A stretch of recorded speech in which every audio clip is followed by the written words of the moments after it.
Sony is shutting down Concord developer Firewalk Studios. The previews are in for Indiana Jones and The Great Circle, and Bioware says the new Mass Effect will have a mature tone and photorealistic visuals. All of that on today's TripleJump Gaming News. Hello everybody and welcome to the TripleJump Gaming News. That's right, we're doing gaming news now. I'm Ben, this is Ashton. First up is, I think, the news we were all expecting for a very long time. Not entirely shocking. Since launching on the 23rd of August, Concord immediately suffered a very soft reception both from critics and players. The concurrence were very low on Steam. Just 2 weeks later, as we all know, the game itself was removed, people were refunded, and they were going to attempt to retool it. Yeah, the game cost $400 million to make, and they sold 250,000 copies, which does not recoup that amount of money. Not at all. And not a shock to anyone, Sony have shut down Concord developer Firewalk Studios. Obviously, this is terrible news for all the developers who work there, and our hearts go out to them. However, not entirely surprising. Surprised, if anything, it took this long. Yes, so we've got a quote here from, this is Herman Hulst, the CEO of Sony Interactive Entertainment. They wrote this on their blog. You love the blog. The blog, that's where all the news happens. It is. We consistently evaluate our games portfolio and status of our projects to ensure we are meeting near and long-term business priorities. As part of our ongoing efforts to strengthen SIE's studio business, we have had to make a difficult decision relating to two of our studios, Neon Koi and Firewalk Studios. Now, Neon Koi is a mobile developer that Sony acquired a while ago. As far as I'm aware, they've not actually released a game yet. They've shut that down. Now, something we've talked about a lot on our podcast as well is the fact that Herman Hulst, in his previous position as head of studios, was a big proponent for Concord. And he was actually the one that oversaw the purchasing, of Firewalk in the first place. Just 2 years ago, I might add. So this is just, as talked about ad nauseum, this is a huge black eye for Sony. It's very embarrassing, and this is the predictable but obviously worst case scenario in that they're totally shutting down the studio. Absolutely. There was some speculation though recently that maybe they would be revisiting the game because it had a lot of updates on Steam, didn't it? Yeah, there was all this kind of background stuff happening that everyone was a bit confused by. They kept saying that they're going to retool it and release it in a better state, even though there wasn't necessarily anything wrong with it. It was just objectively not received well by anyone. So it's been a bit weird. It's been in a weird limbo for the last few months, but it is officially, I would assume, dead now. No. Given that they're shutting the studio down. There's no way. I had absolutely no faith that it was going to come back from such a disastrous launch, because the game was, the name even was poisoned. It was toxic. There's nothing you could do with Concord going forwards without it being memed on mercilessly by the internet. Hulst also said, and to be fair, he was nice about it. He said certain aspects of Concord were exceptional, and then he was not so nice about it. But others did not land with enough players, and as a result we took the game offline. We have spent considerable time these past few months exploring all of our options, and after much thought, we determined the best path forward is to permanently sunset the game and close the studio. I want to thank all of Firewalk for their craftsmanship, creative spirit, and dedication. R.I.P. Concord. Yes, in spite of that though, it seems like Sony are still going to be forging ahead with live service games, which is disappointing to hear. Yay. We will keep you posted as and when we hear more. Now, just before we move on to the next story, I'd like to point out that our social media channels on both Twitter and Facebook are constantly churning out news stories. If you want to keep up with the latest gaming world developments between these videos, then you should go and follow us at Team TripleJump on both of those channels.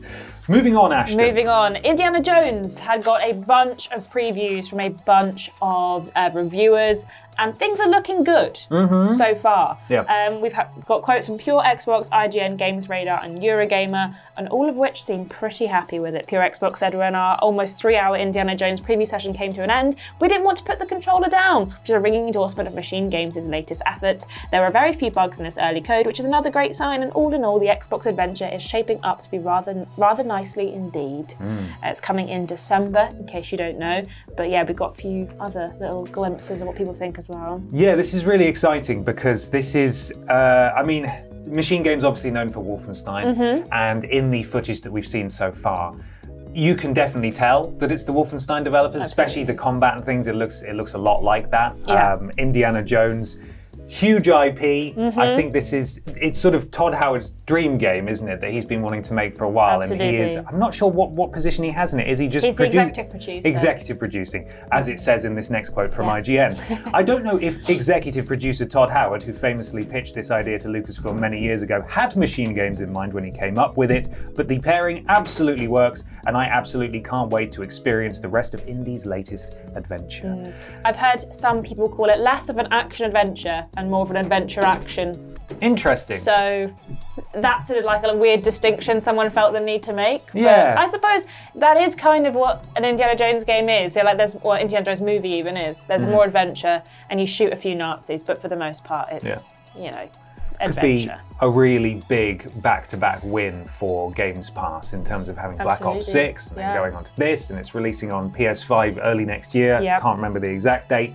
But certainly shaping up very nicely. A couple more quotes for you though. This one from Games Radar. Yes, I came away from the adventure feeling like this is about as close as I could get to being in an Indiana Jones movie myself. While it does entail a lot more stealth than I was expecting, it serves the kind of character Indy is. He's no bullet-spewing Nathan Drake, and I found it very satisfying to take out foes and traverse through the environment sight unseen. I've only gotten a taste of what's in store so far, but I'm keen to experience the wider picture of Machine Games' take on the beloved character. And finally, Eurogamer said, it's shaping up to be a wonderful love letter to Indiana Jones, just like Rogue City was to RoboCop. And anyone who counts themselves a fan of the movie trilogy, there's definitely only been 3 movies, don't know what you're talking about, should definitely have this on their radar. Are you a big Indiana Jones fan, just movie-wise? I have seen all the movies, but my favourite Indiana Jones game will forever be Lego Indiana Jones. Okay.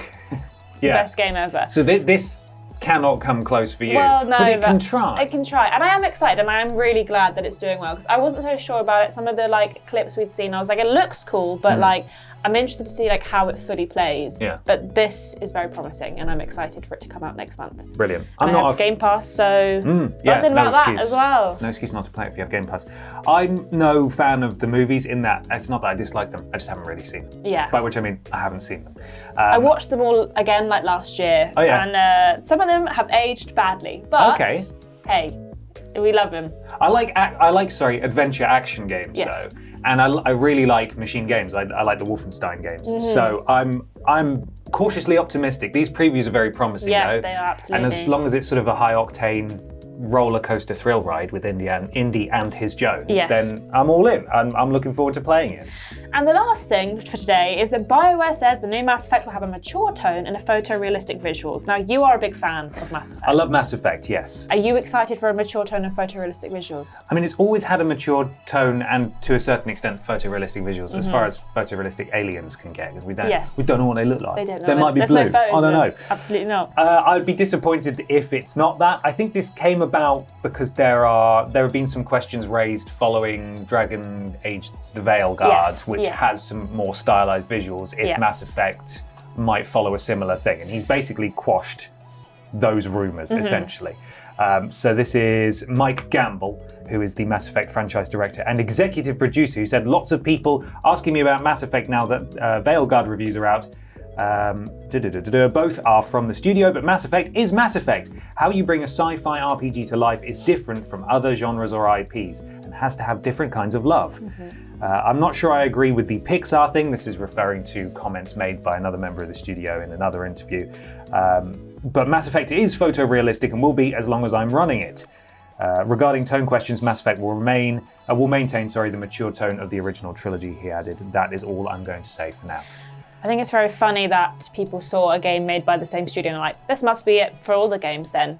All the games are going to be the same, right? Well, your Dragon game's going to be the same as your Alien game, right? BioWare, it's sort of a ship of Theseus kind of thing, where so many people have left BioWare since their heyday, that is it actually BioWare anymore? Yeah.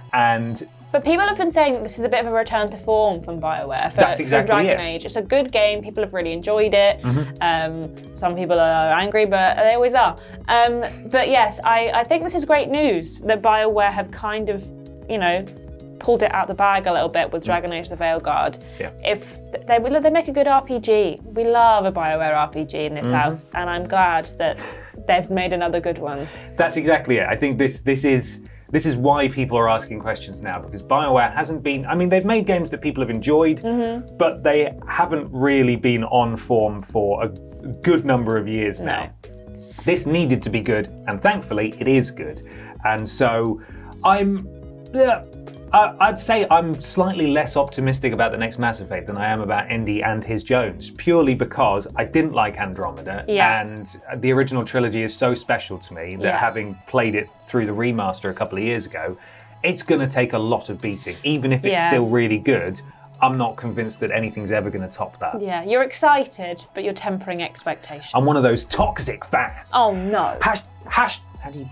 Hashtag toxic fans, that's me. And so you've just done this, but that's way too. Easier. I should have done that. I really want it to be good, but also I'm glad to hear this. This is good news, obviously. Yes, absolutely. But at the same time, they're doing that thing that they love to do where they show concept art 6 years before it comes out. Yeah. Stop showing me artists drawing it and please show me a trailer and tell me what's going on. Yeah. So until we hear any more about actual Mass Effect, the next one, whatever it's going to be called, we can't speculate too much. But he seems pretty happy with it. There's old Mike Gamble, so fingers crossed. Fingers crossed.